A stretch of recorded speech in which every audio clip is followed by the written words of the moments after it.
This traffic stop took place in July of the year 2022. We were on our way to enjoy a good day of fishing at the lake. We made our way to the American Canyon Walmart to purchase bait and miscellaneous fishing gear. While we were exiting the Walmart parking lot, we noticed an American Canyon police vehicle following us out. The officer eventually tripped his emergency lights, so we pulled over. During the traffic stop, officers of the American Canyon Police Department, Kevin Walsh, Marcus Solis, Martine Morgan, and Jose Tierro approached the automobile. Go ahead, do me a favor. Keep your hands on the steering wheel for me. I'm going to check your VIN. Yeah. Well, no. I'm sorry? So if you check my VIN, you're violating my Fourth Amendment right. No, I'm not actually. So keep your hands on the steering wheel. Okay. Just let them get the VIN. They're just trying to get the all caps name so they can engage you in commerce. No, not the straw man. It's actually a U.S. Commonwealth contract. As we conversated, we exchanged our doctrines of the law peacefully. Officer Walsh then told the owner of the truck that the registration was expired, so they were going to impound it. Actually, excuse me, sir. So let me explain to you something to you guys, okay? You guys are required to cooperate. If you guys don't, we'll take it as a sign that you're not willing to cooperate. And by law, we're allowed to do whatever it takes to take you into custody. So the amount of force used, you're going to dictate on how well you cooperate with us. So all we need to do is talk to you guys, but we're going to do it in the back of the patrol car. So just follow the instructions. Okay, yeah, we'll talk. Yes, perfectly. Yes, let's talk. Let's talk. We're peaceful Americans, guys. We're not one of those guys you guys see on the news. We're none of those guys. Yes, but please, guys, please. Before I stepped out of the truck, I made sure that I asserted my rights by stating my jurisdiction as a peaceful American man born on the land with a permanent allegiance to the United States of America, as supported by the definitions of Title 8 of the United States Code, Section 1101, 21A, and 22B. Here we are, Title 8 of the United States Code, Section 1101, definitions. And let me make my way down just a little bit. You can see here that this chapter defines the meaning of legal and lawful terms. And in my opinion, this is very important because it gives clarity on behalf of what these documents are even saying and what I was saying.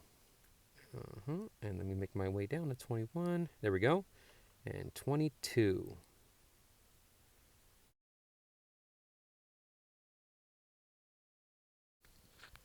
As I asserted my constitutional rights, Officer Solis stated that I was using the old Constitution. Now, I was shining light on the fact that the state of California is a public corporation. And here is the seal that identifies the business.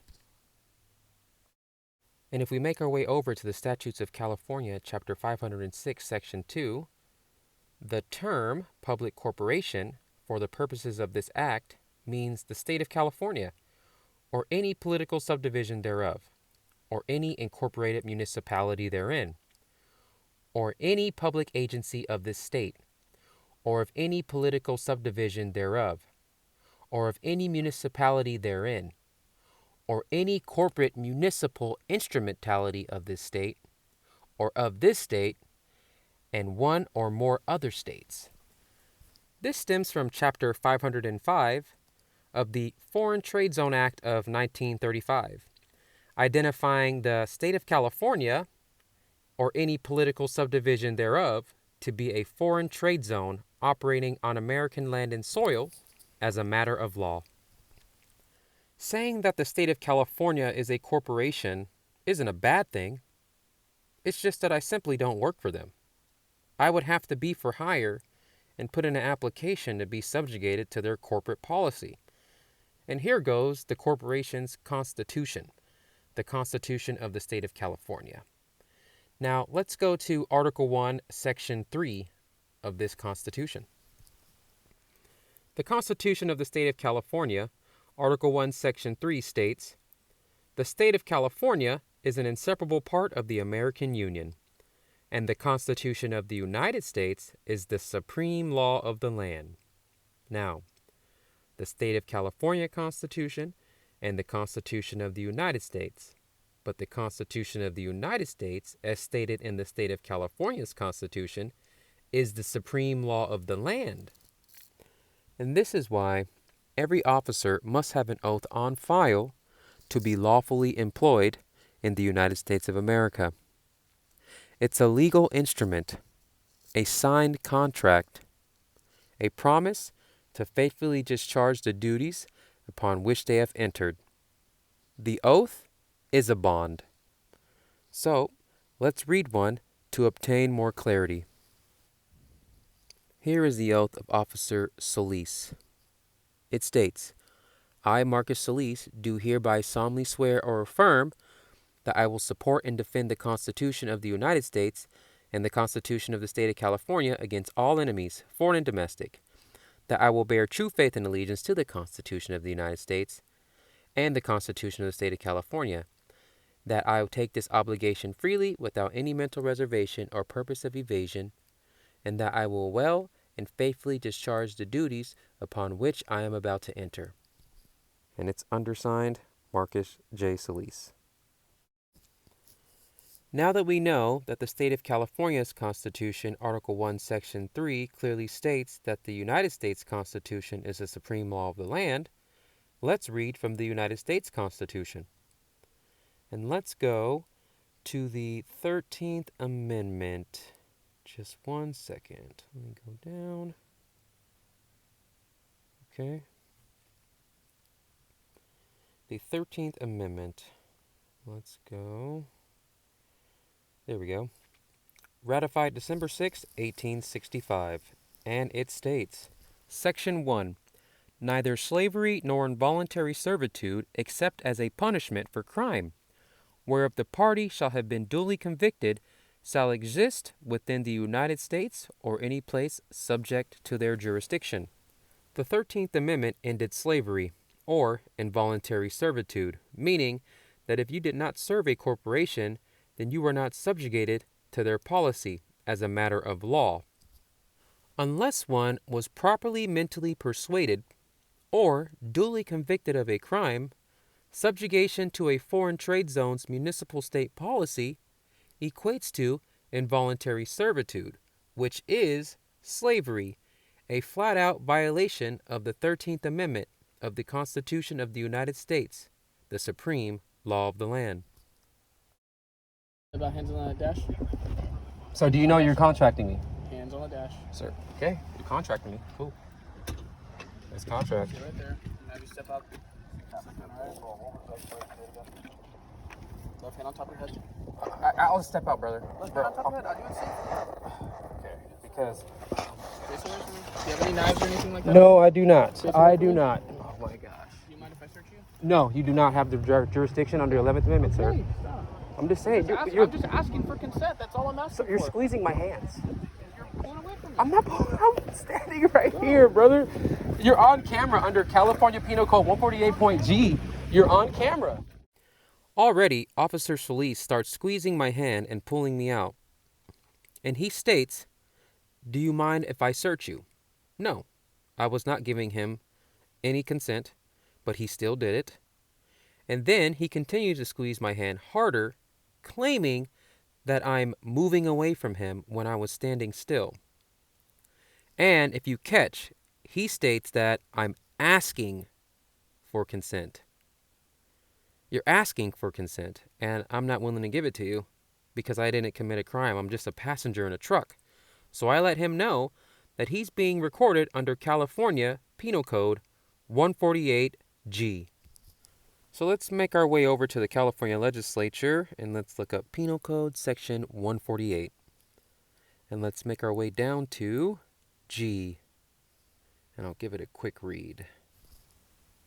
The fact that a person takes a photograph or makes an audio or video recording of a public officer or peace officer while the officer is in a public place, or the person taking the photograph or making the recording is in a place he or she has the right to be, does not constitute in and of itself a violation of subdivision A, nor does it constitute reasonable suspicion to detain the person or probable cause to arrest the person.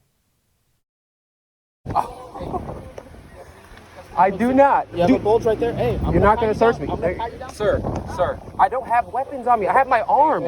Hey, relax. Just listen to. So can I pat you guys down? See if you guys have weapons? Hey, we're just trying to do our job. I'm just asking you a question. I'm a peaceful American. Do you see what you're doing to me right now? Act like it. Okay. Cool. Let's do it. You guys think this is a game, so let's do it. I see a bulge in your pocket. I just want to make sure it's not a knife or a weapon. Do you think I'm going to pull that out on you? I didn't pull know you. anything. I don't know You you. have a gun on you. I don't know you, and you're touching me. Look at the organic law, sir. You're using your corporation title to push tyranny over me.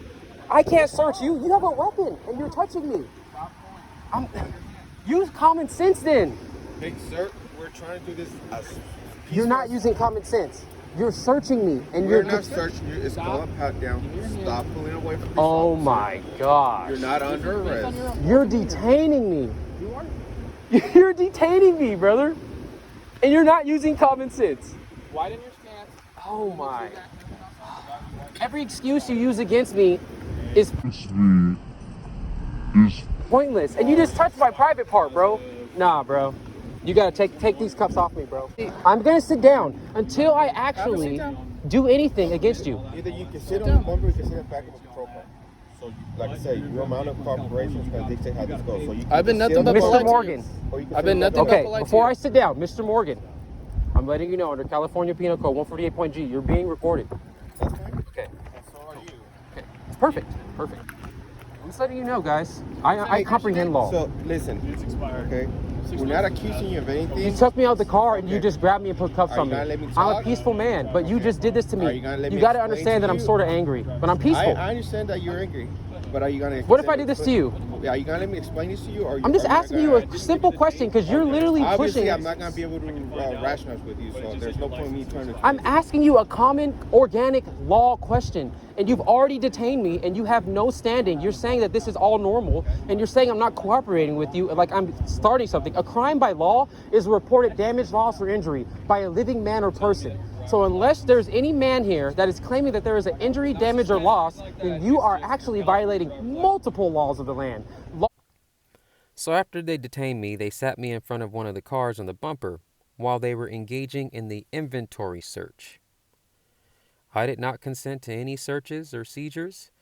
The only thing I desired was my brown fishing bag, my black bucket, and my fishing poles, and some of the Walmart stuff that I had bought, like a couple of drinks and a couple of little snacks for the lake. Or you're going to be fine. Mr. Tieto, are you really going to let this happen to me, my brother? Well, sir, right now your plates are expired and 4,000A. That's a municipal code, though. We're not municipal state citizens, my brother. Officer Tieto then stated that we were in violation of Vehicle Code 4000A1, and this is under the California State Legislature under Vehicles Subject to Registration, Article 1, 4000A1. And it reads, a person shall not drive, move, or leave standing upon a highway or in an offset public parking facility any motor vehicle, trailer, semi-trailer, pole or pipe dolly, or logging dolly unless it is registered and the appropriate fees have been paid under this code or registered under the Permanent Trailer Identification Program, except that an off-highway motor vehicle which displays an identification plate or device issued by the department pursuant to Section 38010 may be driven, moved, or left standing in an off-street public parking facility without being registered or paying registration fees. Now let's define what a commercial vehicle is under the Vehicle Code of 260A and B. Vehicle Code Division 1. Words and phrases defined. 260A. A commercial vehicle is a motor vehicle of a type required to be registered under this code, used or maintained for the transportation of persons for hire, like I said earlier, persons for hire of a corporation, a public corporation, state of California, compensation, or profit, or designed, used, or maintained primarily for the transportation of property. And if we make our way down to Vehicle Code 260B, it states, passenger vehicles and house cars that are not used for the transportation of persons for hire, compensation, or profit are not commercial vehicles. This subdivision shall not apply to Chapter 4, commencing with Section 6700 of Division 3. During the traffic stop, the officers made it known that they were engaging in an inventory search. An inventory search is for the immediate safekeeping of any objects or personal belongings left inside an automobile that the police are performing an impound on. Your rights are protected by the Fourth Amendment of the United States Constitution, the supreme law of the land, from unlawful seizures and searches, without being given a due process of law. An inventory search cannot turn into a fishing expedition to obtain more incriminating evidence on an American civilian. They would only be able to go through the bags if they had a search warrant to do so, which they didn't, or if they had probable cause to know that there were weapons in the automobile, or if they obtained consent. So it's obvious that they're using probable cause to search the bags. I wonder what their probable cause was at this traffic stop. A few moments later, all of the officers approached me, and they removed my body camera from my chest while I was detained. They answered no questions and proceeded to place me in the back of their police vehicle. I was later taken to the County of Napa Detention Center. The police narrative states, vehicle stop was conducted on a black Ford F-350 for not displaying a state-issued license plate. The vehicle was expired for over 6 months and was subsequently towed. During the vehicle inventory, a handgun was located in a bag on the front passenger seat. It was a polymer 80 frame displaying no serial number on the firearm. Passenger S. Payne said the handgun was his. He was arrested for Penal Code 25400, Penal Code 16590, and Penal Code 25850. He was transported and booked at Napa County Detention Center without incident. And it's signed by Officer Kevin Walsh. What you are now watching is a few minutes of recorded body cam footage from the American Cayenne Police Department. This is Officer Marcus Solis's body cam POV. This was recorded in a Zoom meeting with Public Defender Abraham Gardiner out of the County of Napa.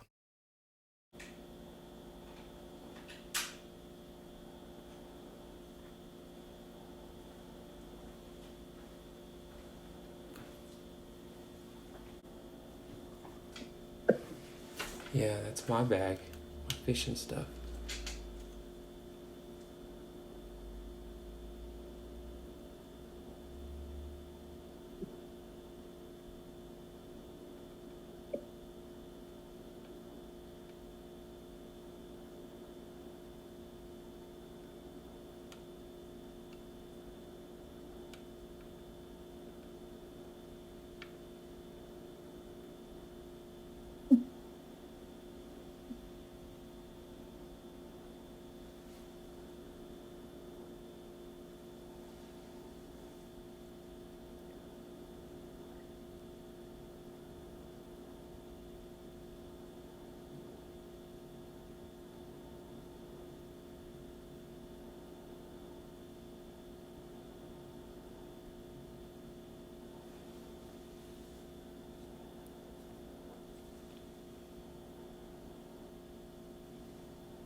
He asked for a fishing bag?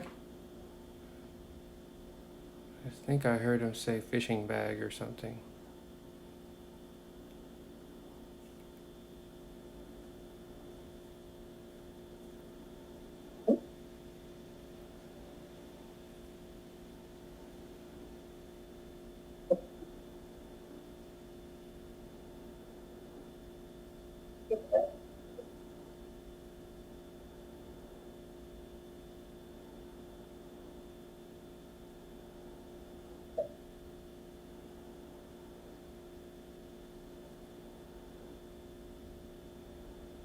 Yeah, that's my bag.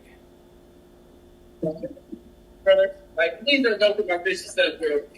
He said fishing bag, so I figured I'm grabbing his bag. No, I'm still on the phone with Mr. Payton. If they'd like to call back in maybe 10, that would be lovely. Perfect, will do. Thank you, Jessica. Thank you.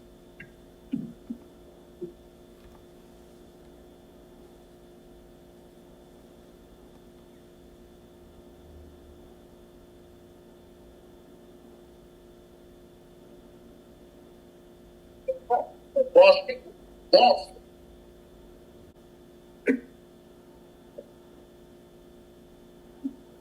Done. I'm good with that. Next.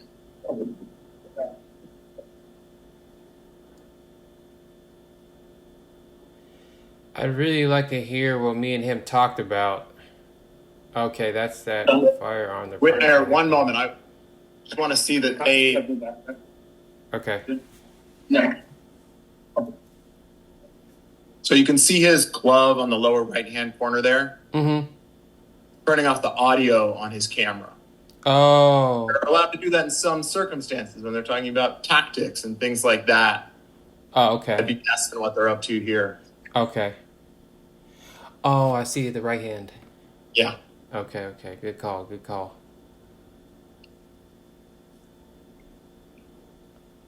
I'm assuming that's the polymer.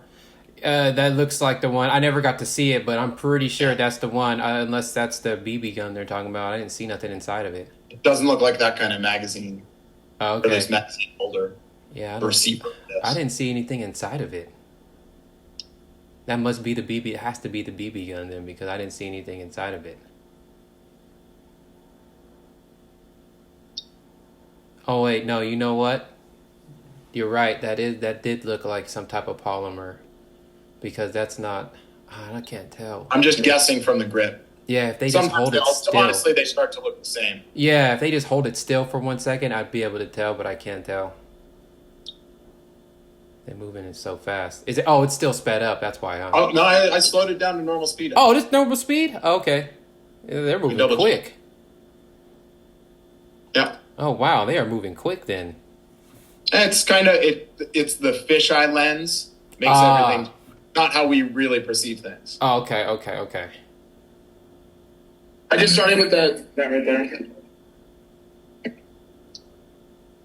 So I think that the other guy must be locked up in this car right now. Yeah. And this, I'm stopping here. Let me see if I can go back to single frame. Because I got brought back to that one on the way in the back.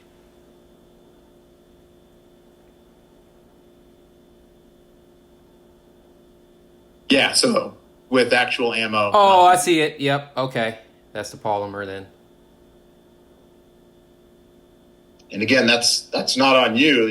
You just said that's my backpack, the other backpack, and then they get to the blue one, which he has just asked for. At my first court appearance on September 6, 2022, I was given this charging document on 4 counts. Now, if you look at the language of these counts, they're all totally incorrect. I never had it concealed upon my person, and it wasn't loaded. And if they're claiming it's stolen, did somebody report it stolen? I wouldn't know because it wasn't mine, and I never said it was mine. But they took me to jail, and they charged me with these documents. And at the bottom of this document, Allison Haley, a district attorney out of the county of Napa, stated that the complainant therefore prays that a warrant be issued and that said defendants be dealt with according to law. I declare under the penalty of perjury of the laws of the state of California that the foregoing is true and correct. At that hearing, the court wanted me to make a plea, but I refused to do so until I obtained full discovery on behalf of the claims that had been made against me. At that moment, a bailiff of the court took me to a private room and told me that I committed a crime and that I will do time for it and that the court will break me down. And he kept telling me to get an attorney, but I refused to do so until I obtained full discovery. When I returned to the courtroom, Judicial Officer Mark Bosennecker appointed me attorney Eric Miles Bright, and he entered a not guilty plea on my behalf. I objected because I never hired the attorney, so speaking on my behalf was not sitting well with me when the charging document had incorrect language, but was still signed by the DA under penalty of perjury that the foregoings were true and correct. Mark Bosennecker then adjourned the case and scheduled a preliminary examination a week later.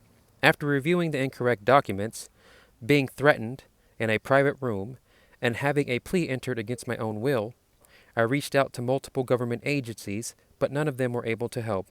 So I wrote documents to the Napa court, letting them know that I will not be coming back after that unlawful experience in their courtroom.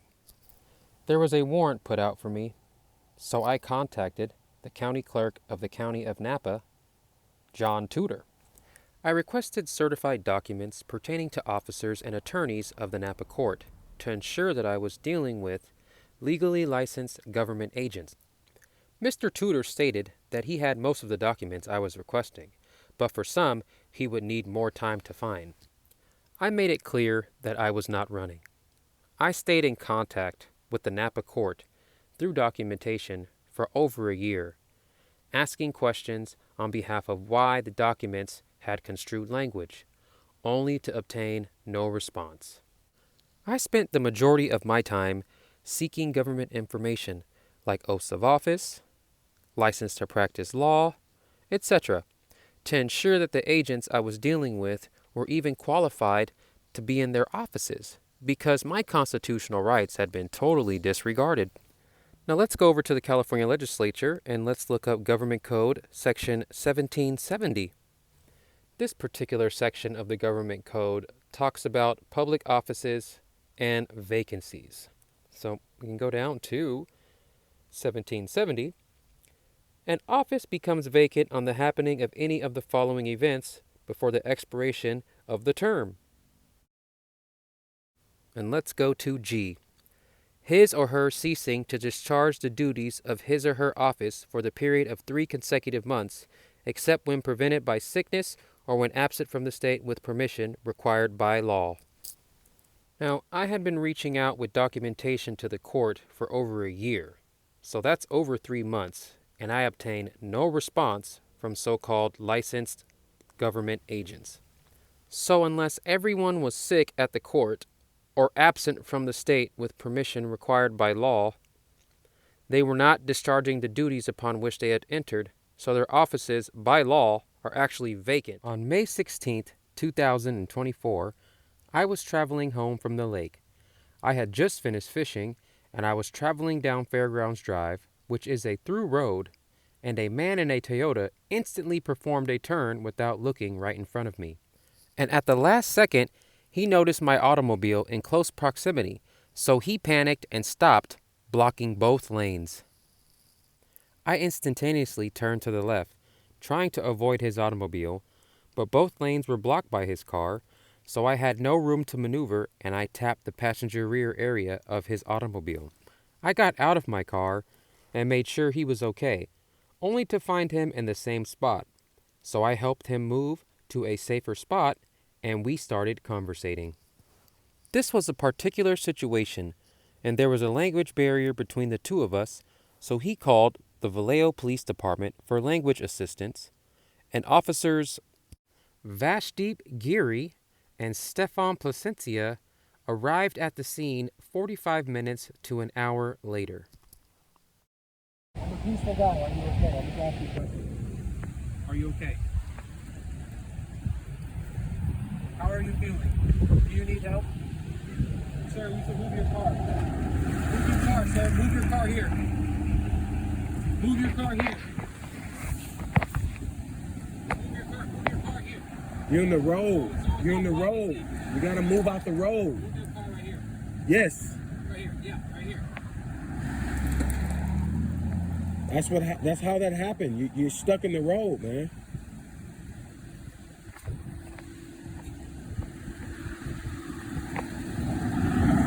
I gotta figure something out. So what are we gonna do? Moments later, his son arrived to the scene, but there was a language barrier between us as well. Are you okay? Are you okay? Are you Are okay? you okay? Let them go. You don't know English? Is that what you're saying? Are you hurt? Hurt. Body. You hurt? Body okay?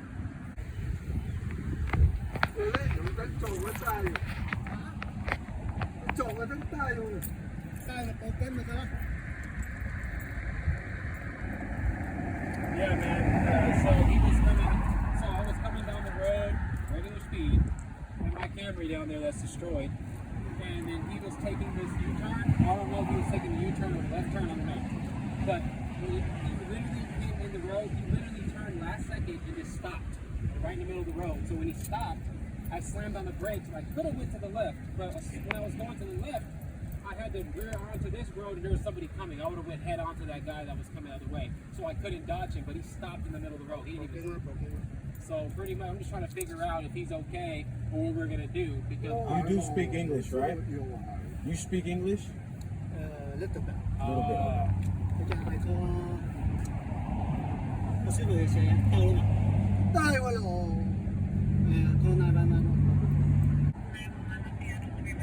that's an emergency. I speak Chinese. Can you translate it?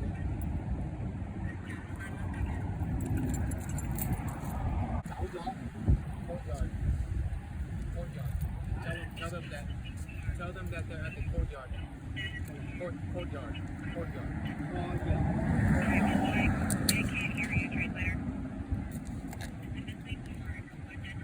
Yeah, fairgrounds.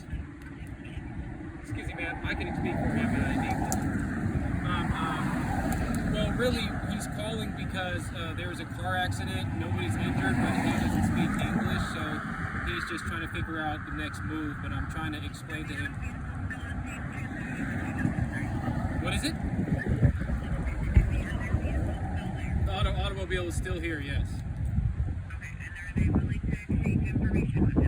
Oh, yes, we're both willing to exchange information. That's pretty much what it is, but there's just a language barrier. Yeah.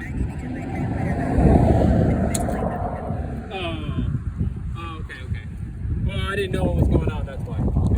Okay. Yeah. Hello.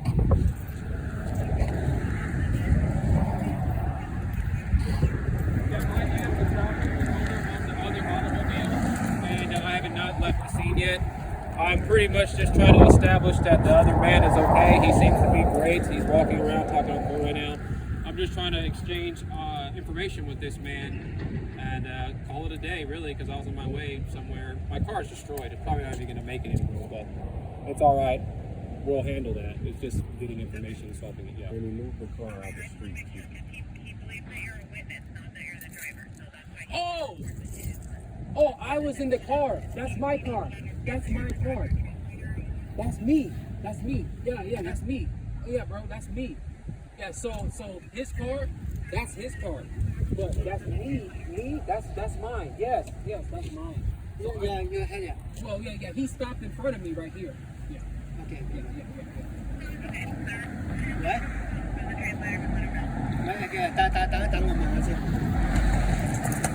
Oh, so that dude over there doesn't even know that I'm doing no accident. He thinks that I just did my own thing.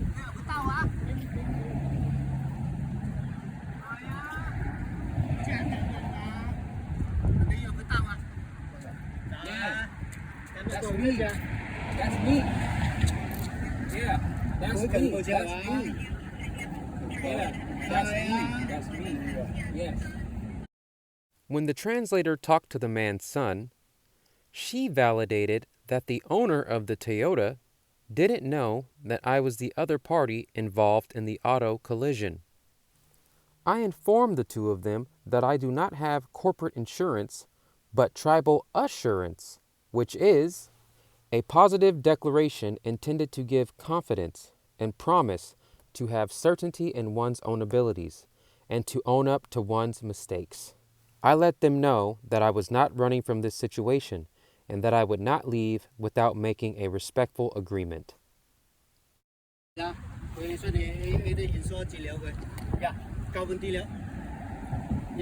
dishonest and drive license. Okay. So I'm American Indian. I'm not a U.S. citizen. I'm American Indian. That's why we need to talk. Because I'm not part of the U.S. government. I'm part of a tribe. So we handle stuff by paying stuff off man to man. So I'm trying to work out a deal with you, even though it was his fault. I still will pay. But he has to realize that he stopped in the middle of the road. So his car out here, he stopped. I come down. Oh, man, why don't he go this way that way? He stopped here. He was blocking the road. So it's his fault, because this is a through road. He stopped. He pulled in front of me. I barely missed him. If I didn't turn, I would have went right into his door, because he stopped right and he was blocking both lanes. So I had to swerve out to that side. That's why my car's down there. And that's why I barely clipped his bumper. But if it wasn't for me turning, I would have went right into him. He probably wouldn't be here right now. That's how bad of a crash it would have been. He stopped in the middle of the road, bro, and I was coming down. That's why my car is destroyed. My engine's done. It's leaking oil. But I still am trying to find a place where we can meet in between. We both have taken losses today, but one can't take more than the other. That's what I'm saying. We both have to become equal on this. Equal. So is there money that we throw down? What, is there money? We do money? What are we going to do? We can write an agreement, man to man. I'll give you my name, I'll give you my address, and then we can write a great agreement. We could do a money agreement. We could do a man-to-man money agreement. I performed dynamic body movements to explain how the collision happened. And as we were talking, the owner of the Toyota opened his trunk and a bottle of alcohol fell out of his car. It was clearly opened, and there were other bottles of alcohol in his trunk that had cracked due to the impact of the crash. Or do you desire to call this drinking?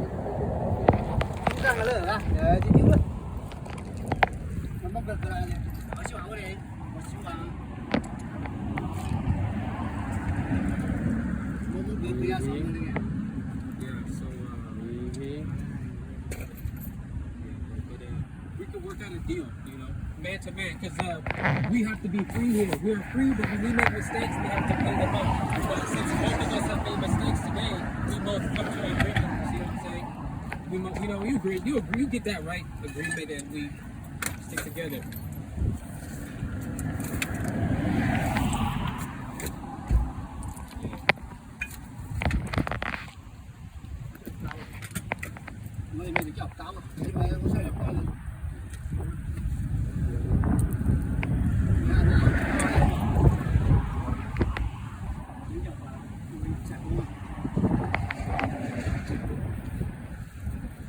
He drinking. What? He drinking. Yeah. I'm in this car. I was right behind. I'm in this car. Yeah. It's my car. Yeah. He saw it. You know what, man? But that's why, man, we just gotta work out a deal, man. Because really, if the cops do come and they find out we were drinking and they try to mess with us, they're gonna try to mess with us. Let's keep them away from this. Let's just handle this as men. Because we're all peaceful men. We don't need them to get in this. We can handle this, all of us.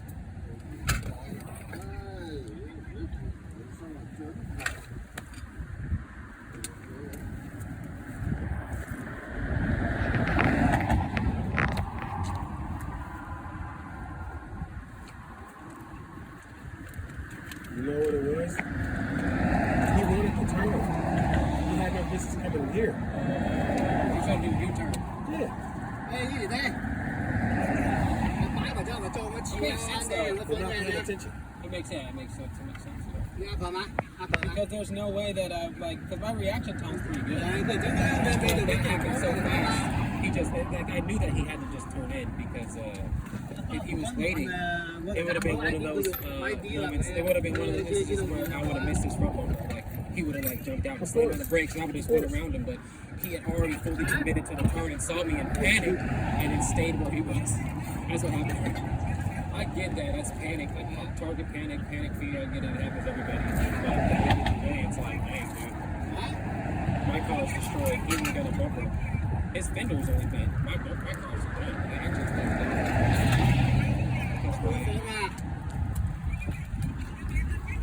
So the man's son called his cousin, who spake decent English, and we conversated. It was a smooth conversation until I mentioned the alcohol. She then took a hard defense and magically knew that he wasn't driving intoxicated.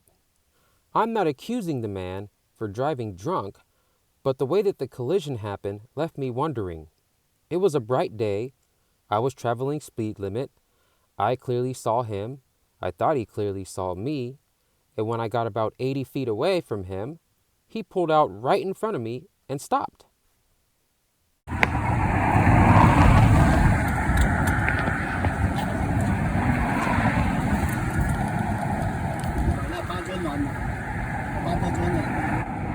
We can make an agreement. I'm not running. We could do money. We could do agreement, contract, whatever. We can do paperwork. It's not a problem. Because it was his fault, bro. I'm not even lying to you. He stopped. He literally pulled out on oncoming traffic. And I'm like, literally, if it wasn't me, if it was somebody else, I'm pretty sure they would have went through his door.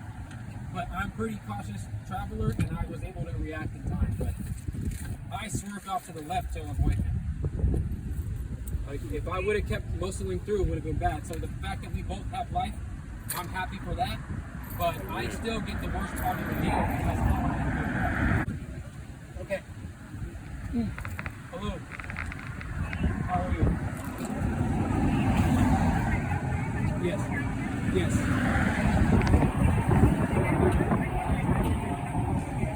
Oh, yes, yes. Yes, I appreciate that. Yeah, so pretty much, just a big talk going on. I'm not quite big here. I'm glad that both of us are still alive. And, but I was coming down the through road, and the man in the Toyota turned out onto through traffic without looking. And when he turned out without looking, he seen me coming and he stopped. Because I get it, he feared, he was in panic, so he didn't see stop. When he stopped, I had to slam on the brakes, and I had to turn to the left and veer off into oncoming traffic to avoid him. And I barely missed him and clipped his rear bumper. The only thing is his rear bumper is damaged, but my whole front end of my car is done now. The engine got hit, the radiator's leaking, and it overheated. I already know the car's done. But I'm looking at it already. It's an old car. I've been using it for a year, and I'm glad that I even had a car, but now that car's done. And I'm part of a tribe. And I'm not running from this. I'm willing to settle this and figure out some type of deal we can come into. But I was letting him know that regardless, his insurance company, he wants insurance for me, but I'm not part of the federal government. I'm part of an American tribe. I'm an American Indian. But so we're covered by tribunal oaths. Like our tribe, we give an oath to our tribe, a vow to our tribe, and it's to stay true and to stay true to the land. And when we do something wrong, we have to own up to it. So I'm not saying that I did anything wrong, but we both got into an accident. So I'm trying to figure out if he's okay with just accepting the fact that he's just gonna have to call his insurance and it's to help me out with something at least, because like literally, like I'm letting you know I dodged him. Like I strayed to the left. If I wouldn't have dodged him, I would have been straight to his door. It would have been a critical accident. But I risked my life and I swerved onto oncoming traffic to dodge him. What I'm saying is we both, like, a lot of bad things could have happened because I'm pretty sure he's been drinking. Like literally, like when he opened his door, a bottle of Crown Royal fell out and hit the ground and broke. And it was half drinking. So I'm just saying, if the cops and insurance get into this, it's going to be bad for him. So it's just best that we don't do that.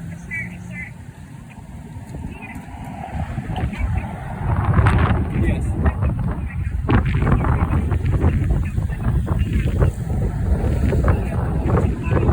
I get it, but I'm letting you know if your uncle goes through insurance, he's probably going to get in trouble because he was drunk. I'll give you this. Okay. She's not helping. Because they know they're in trouble now. A few moments later, Officer Geary and Officer Placencia of the Vallejo Police Department arrived to the scene. Officer Geary made it known that he wasn't there to tell anybody who was at fault, and that they were going to perform an incident report and then be on their way. Probably would never had to call the cops. I think they're just calling to have things nipped in the bud. Do you have insurance? No, travel unincorporated under Vehicle Code 21052 and Vehicle Code 268. That's not a commercial vehicle.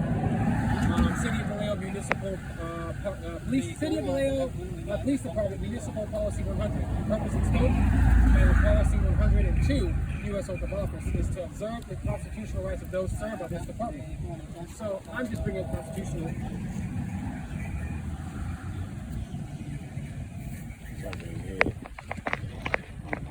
Well, if they call it Chief Ramses, I can talk to Chief Ramses. I know a lot of them from BPD.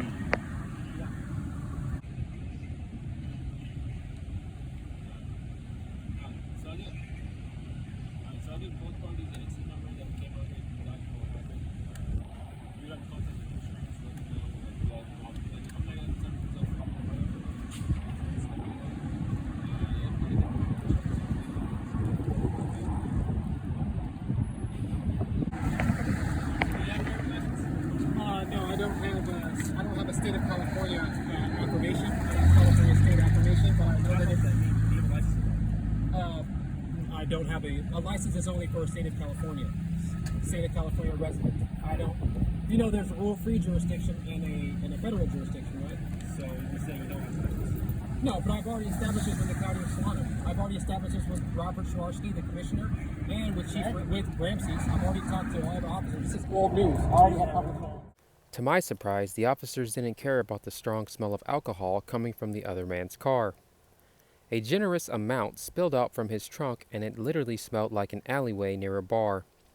Their investigative skills were all focused on me. 2 crashed cars, a heavy scent of alcohol, and no DUI testing? And it was the other man that called the cops, and he called them for a translator, but yet they respond with 2 officers that do not comprehend Cantonese. But I'm not running from the situation. I'm a living man that's willing to contract this man. My automobile, my private automobile is over there. California state rule-free jurisdiction. Because with the City of Vallejo Municipal Police Department Policy 100, it is the purpose of scope to observe the constitutional rights of those servants. So, if we have an oath of office, we have to comprehend that there's 2 different jurisdictions. Let me tell you what's going to happen, right? Yes. Let me give you this number. Yes, sir. Contact police, right? Yes, sir. You don't have a license, your car's going to get towed. Well, no, my automobile's not going to get taken. This already happened a long time ago. No, it's not. No, it's not going to get impounded. You are not covered. Check this out. Okay, give me 1 second. Give me 1 second, brother. Please, just give me 1 second. You guys are officers. I'm a living man. We all deserve respect, and I respect you guys. But I am a lawful major. My grandfather is a Buffalo soldier, served over 60 years, and he passed away inside this community right here. This is my grandfather, Ralph Hobson, a United States 10th Cavalry Buffalo soldier who served the United States military for over 60 years. An American Indian man born on the land. I'm not asking for any handouts, but I am asking for any officer who takes an oath to protect the Constitution to faithfully discharge the duties upon which they have entered. Our Constitution is not a joke. Our United States troops fight to protect our Constitution, and some have lost their lives doing so. Love your nation and respect your land. Shalom. This is City of Vallejo Police Department, Policy 100, Chapter 1, Law Enforcement Role and Authority. Policy 100, Purpose and Scope. The purpose of this policy is to affirm the authority of the members of the Vallejo Police Department to perform their functions based on established legal authority. Peace officer powers. Sworn members of this department are authorized to exercise peace officer powers pursuant to applicable state law. Penal Code Section 830.1 et sequential. I realized that the officers were not trying to hear what I had to say, and I also realized how many mistakes that had already taken place on their end. So I asserted my rights for my safety by reading them their policy. C-100, Law Enforcement Authority, Purpose and Scope, and Peace Officer Powers. Policy 100.5 says that they can only exercise the authority granted to them by law, and that the department does not tolerate the abuse of law enforcement authority. And Policy 102 clearly states that they have an oath of office just like all of the other public officials and are bound by the laws of this state. In Policy 300, the use of force, is to ensure force is used to exercise lawful authority judiciously, with the paramount concern being for human rights, dignity, and life, and the department values being sanctity of human life, and to remain bias-free so that we can keep legitimacy and community trust.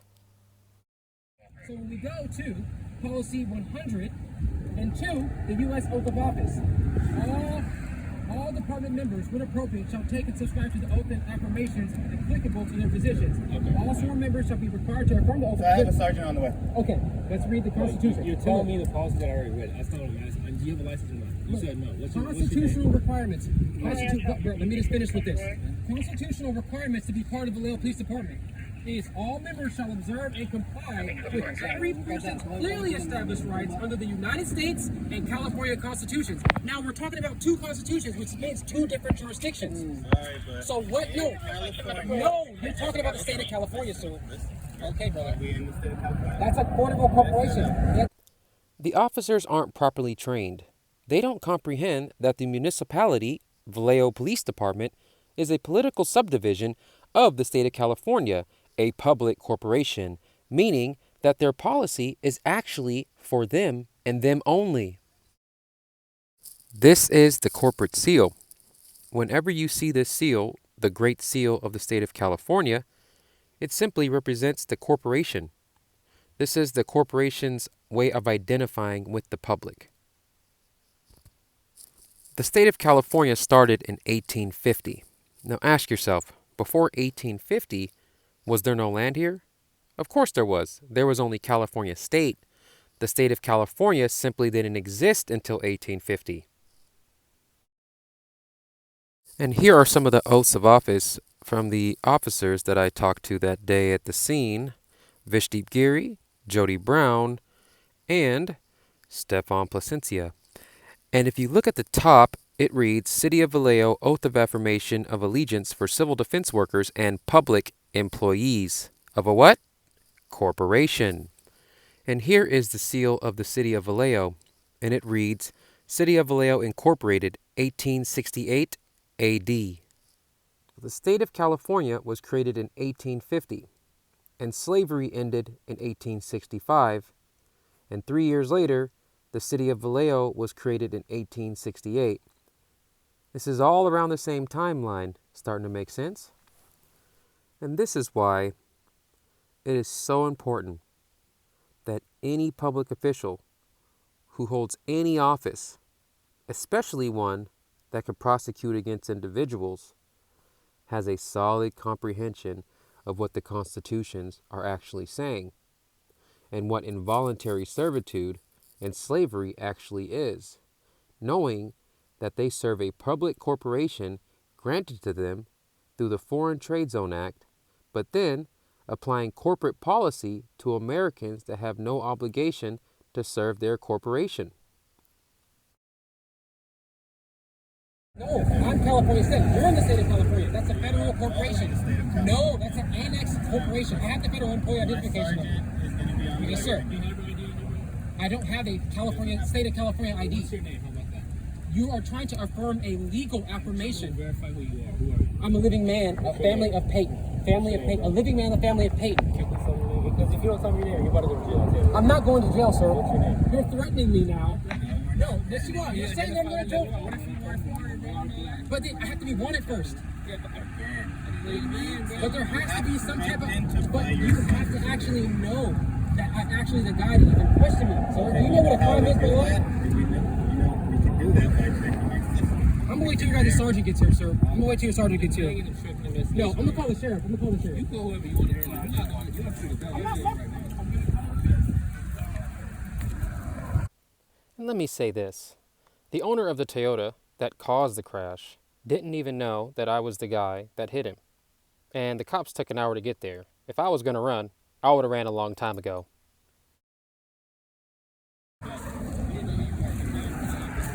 No. Okay, I'm gonna get my passport. Okay, let me get my passport for you.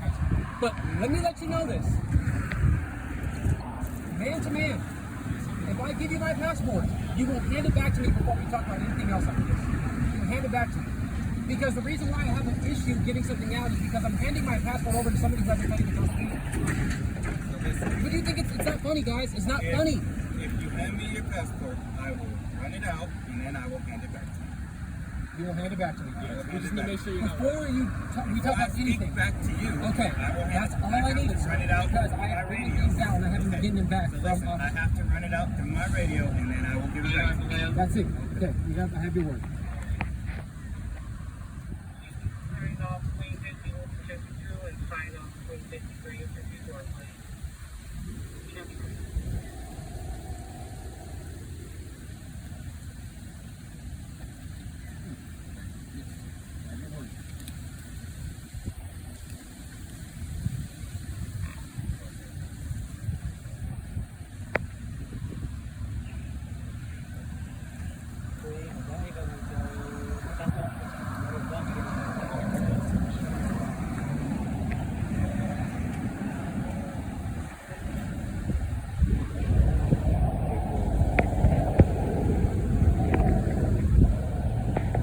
Thank you, sir.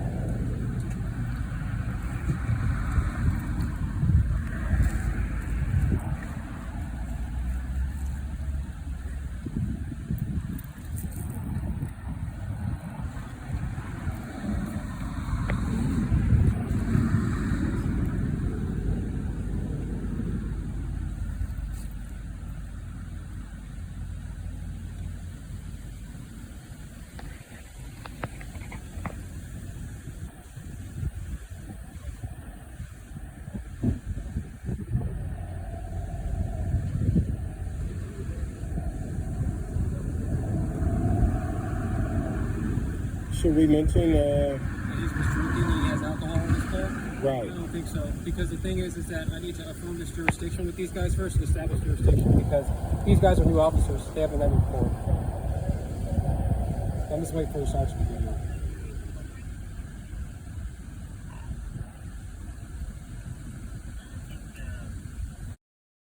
Shortly after Officer Placencia ran my passport, the operator confirmed that Napa had an outstanding warrant for my arrest signed in the year of 2022. I denied the warrant from 2022 because in that year, the County of Napa Superior Court was threatening me in private rooms, withholding crucial evidence pertaining to this case, and they altered multiple court documents, which is a flat-out violation of law, for over a year, making their office vacant under California Government Code 1770G. Now, how can a vacant office sign a warrant?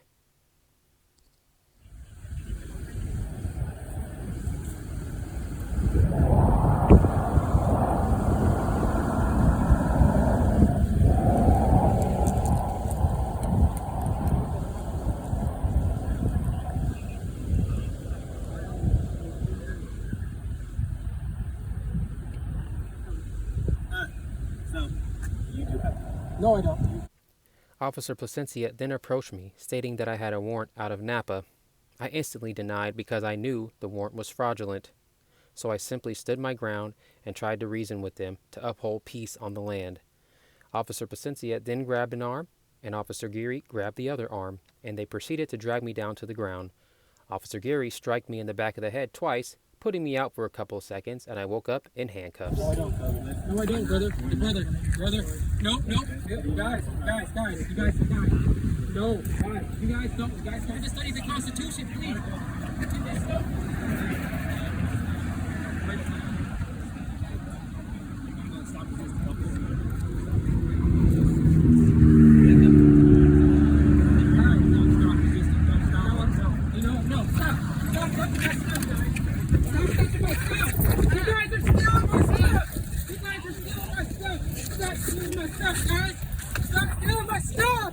You guys are taking my stuff, and you guys haven't studied the Constitution.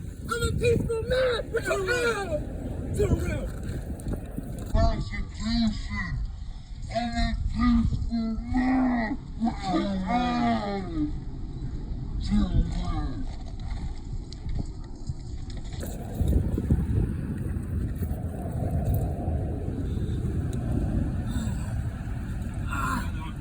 Sir, just take my arm, bro. Please, take it. Just take it, bro. Please, just take it. That hurts so bad. Oh my God. Guys, my peaceful man, guys.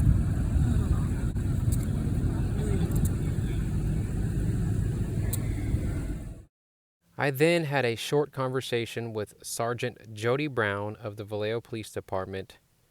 She asked me a couple of questions, and one of them was, "Is there anything that you would like to say to the officers?" And I said this and watched their reaction. Officer, I know you're doing your job, man, but that hurt, bro. Can I ask you a question? So can my officers explain to you that you were lawfully detained? So can my officers explain to you that you were lawfully detained? Giving somebody a concussion isn't funny. These are the results from my CT scan. I have a humongous bill that I still haven't paid because I'm low on cash paying this $60,000 bond. Sergeant Jody Brown told me that I was going to be going to the Napa jail, and I told her that that wouldn't be a good idea because they falsely accused me, threatened me in private rooms, and that they were just handling this situation all wrong. We arrived at the County of Solano jailhouse where I was stripped, fingerprinted, and placed in a cell. That night, an officer came to my cell and told me that the Vallejo Police Department charged me on one count of resisting arrest under Penal Code 148. The officer told me that Napa was contacted, and if they didn't come and pick me up in 5 days, that I'd be released on my own recognizance. A few days went by, and still no sign of Napa. I then had a hearing in custody and was transferred to the Vallejo courthouse. This was the hearing to release me on my own recognizance. I was accompanied by the John Burris attorneys, James Cook, Catherine McHanley, and Brandon Yee. My father hired them for my defense when I was still in custody on Fairfield. At the hearing, I was presented with multiple deals, but all of them required me to either stay in jail longer or do community service, when community service is what I already do. I denied and was ready for a trial, if any. Attorney James Cook then said, "That jail time didn't do anything to you?" Which still leaves me puzzled until this day. So, a not guilty plea was entered on my behalf from the John Burris attorneys. The County of Solano District Attorney Cara Morris was presiding over the case that day. She stated for the record, he had a firearm and he was in a store. So I instantly knew that she had the wrong case number. And moments later, she realized that she was reading the case of another inmate. She then corrected that matter and went straight to exaggerated accusations, saying, "He's a threat to humanity and a flight risk." And in the year of 2022, he was charged in Napa with possession of firearms and explosives. This is the original charging document from the County of Napa Superior Courthouse, and it clearly states that it was only a firearm that they were trying to charge me with, no explosives. She said all of these things under oath in open court. The judicial officer then denied to release me on my own recognizance and sent me back to jail in Solano. I was then bailed out that same night by my family on a $60,000 bond that I'm still paying until this day. I was then met out of custody with witnesses that attended the previous hearing on Solano. They stated that the DA was furious after that hearing, and she stated that her friends on Napa would get me at the next hearing. These are two commercial entities with separate county jurisdictions, possibly working together. That would result in a conflict of interest and multiple violations of the law. Soon after, I arrived at the County of Napa courthouse for a hearing, only to be offered probation by attorney Ji-Hoon Cho in a private room. I denied to sign the probation papers because I was not convicted, and there is no crime until proven. Plus, a jury never rendered a verdict. And just like my last hearing on the County of Solano, this hearing on the County of Napa had exaggerated accusations stated by Deputy District Attorney Shoshanya Worley. So I purchased these transcripts to prove what she said, because it would be hard to believe if I didn't have these transcripts. And these transcripts were not cheap at all. Shoshania Worley appeared via Zoom that day, and she wanted to impose bail conditions. Starting off on line 12, Miss Worley, what are your comments with regards to the bail conditions? Miss Worley states, yes, Your Honor, given the history of this case, I am asking for the court to impose bail conditions as opposed to taking Mr. Payton into custody for a couple of reasons. In this particular case, Mr. Payton was pulled over for driving with a false license plate.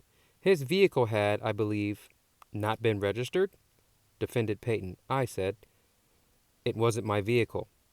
Miss Worley states, or otherwise, was his registration was over 6 months expired? In doing an inventory, the officers found a loaded ghost gun in the vehicle as well as a loader for a Glock firearm. Mr. Payton failed to appear on September 15th of 2022 and has essentially been absent from court since that time. So pretty much what she's saying right now is that it was my truck and the plates were expired, and that during the inventory search, the cops found a loaded ghost gun and a Glock loader. I never even heard of a Glock loader. This is why full discovery is so important, because they already wanted me to enter a plea and possibly accept probation, and I'm finding out new accusations every time I walk into the courthouse.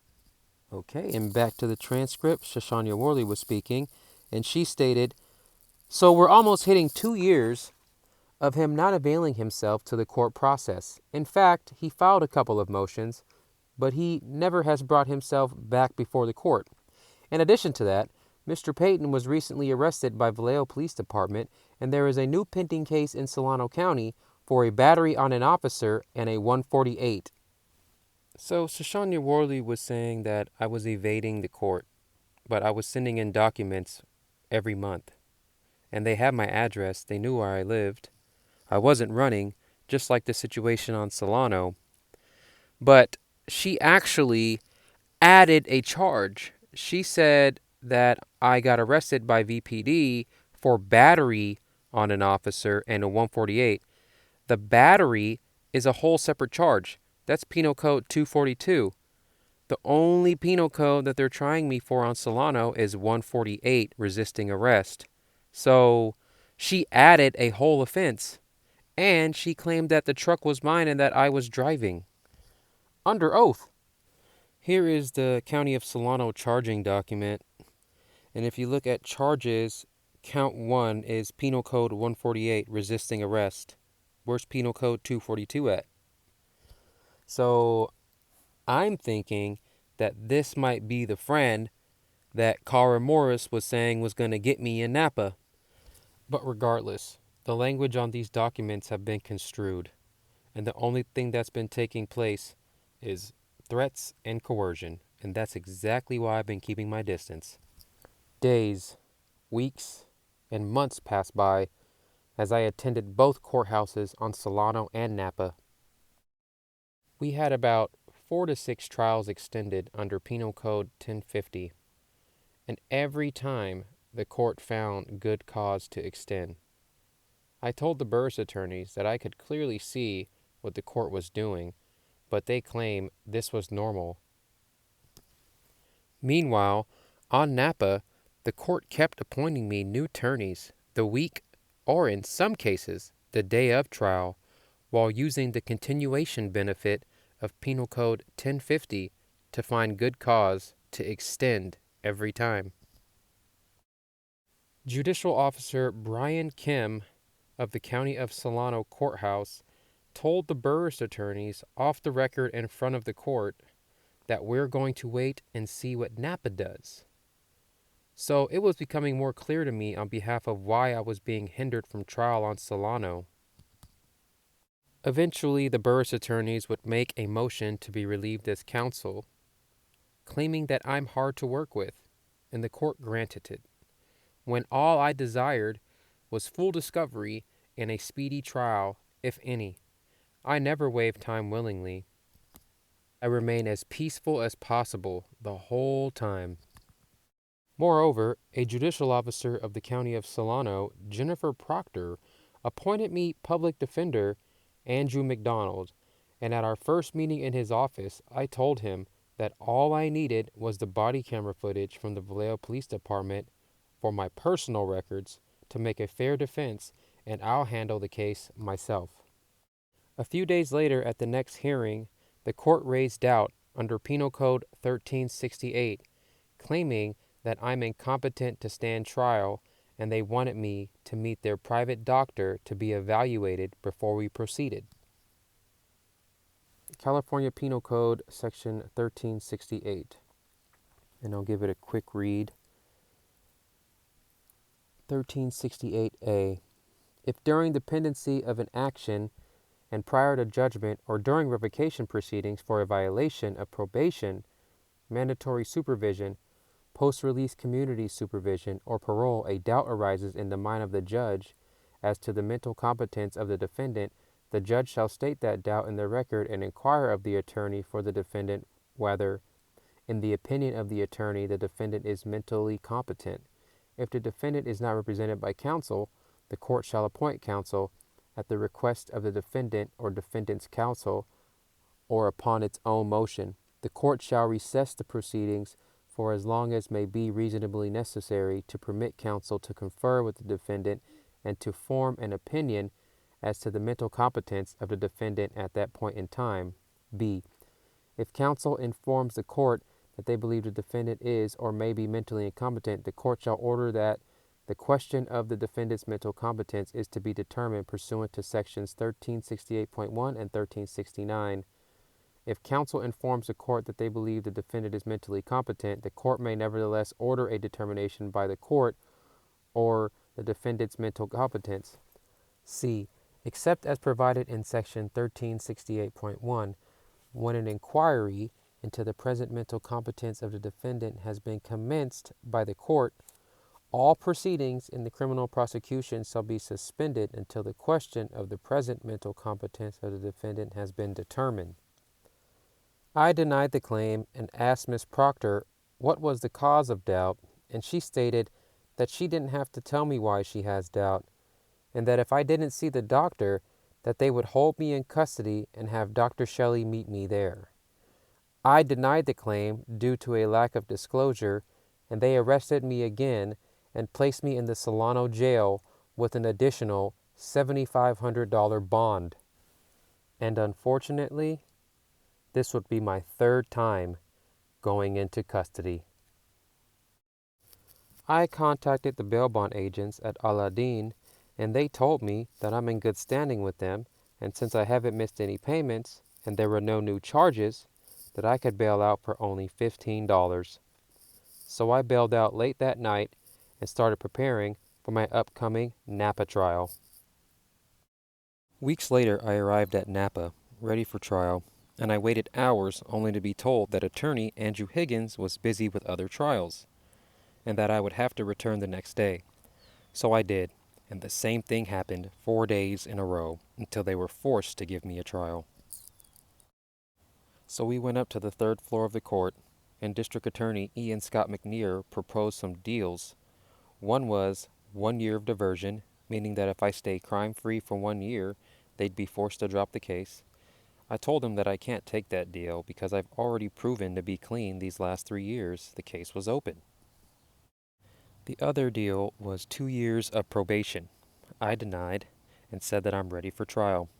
Attorney Andrew Higgins stated that I did have a strong case because the court never made any effort to investigate whose handgun it really was, and that you never said it was actually yours. I told Attorney Andrew Higgins that my evidence would definitely prove that. He stated that I would not be able to bring evidence and that my testimony would be my evidence for the trial. I replied saying I purchased most of my evidence from the County of Napa Clerk Recordings Office, and that if I could not use this evidence for the trial, that I would like for you to tell me that in open court in front of the jury. We went back into the court, and Judicial Officer Raymond A. Guagdani dismissed the case due to the statute of limitations. It was over 3 years, but District Attorney Ian Scott McNear stated that the amended charging documents language could only try me for a misdemeanor and that he desired to try me for a felony. This case opened up in 2022, and the original charging document had 4 counts, making it a felony. It was amended in the year of 2024 to 1 count, but it still states that it's a felony. This is the final minute order that I received when the case was dismissed. It reads, "The matter comes on calendar regularly this date for commencement of jury trial at 8:44 a.m. Off the record, court and counsel are present and hold a colloquy regarding trial matters. The matter is passed to allow court and counsel to meet in chambers regarding the status of the matter at 9:30 a.m. On the record, court convenes with all parties present. The people provide the court with the proposed amended information. The court hears arguments of counsel regarding the people's proposed amended information. Having heard arguments, the court finds that as a matter of law, count 1 as charged is a misdemeanor as a matter of law. Counsel for defendant makes an oral motion for Penal Code 1001.95 diversion. The court denies to consider an oral Penal Code 1001.95 motion. In light of the court's finding, counsel for defendant makes an oral motion to continue this matter. The court hears comments of counsel regarding a continuance or refiling this matter. The people make an oral motion to dismiss this matter with the intention to refile charges. The court grants the people's motion to dismiss. Counts 1 are dismissed upon motion of the district attorney, and it states in custody status, surety bond SV 50-538-7213 is ordered exonerated. And then they reopen the case under a new case number with the same charge. And since I denied to contract with the unlawful courthouse, they have now issued a warrant again. And since it's a new case number, this makes it a new bond. The Aladdin bail bonds contract states that even if we win or lose, we still have to pay the bond. And if we can't pay it, it goes to collections. So pretty much, they're playing with my life. It's been over 3 years. I've never ran. I've asked basic questions. I've been totally ignored. I've been brought to private rooms and threatened. And now they plan on throwing me in jail all over again, refiling under a new case number. I sent out complaint forms to the State Bar of California, only to obtain no help at all. Title 18 of the United States Code, Section 241. If 2 or more persons conspire to injure, oppress, threaten, or intimidate any person in any state, territory, commonwealth, possession, or district in the free exercise or enjoyment of any right or privilege secured to him by the Constitution of laws of the United States, or because of his having so exercised the same, or if 2 or more persons go in disguise on the highway or on the premises of another with intent to prevent or hinder his free exercise or enjoyment of any right or privilege so secured, they shall be fined under this title, or in prison not more than 10 years, or both. If death results from the acts committed in this violation, or this section, or if such acts include kidnapping or an attempt to kidnap, aggravated sexual abuse, or an attempt to kill, they shall be fined under this title, or in prison for any term of years, or for life, or both, or may be sentenced to death.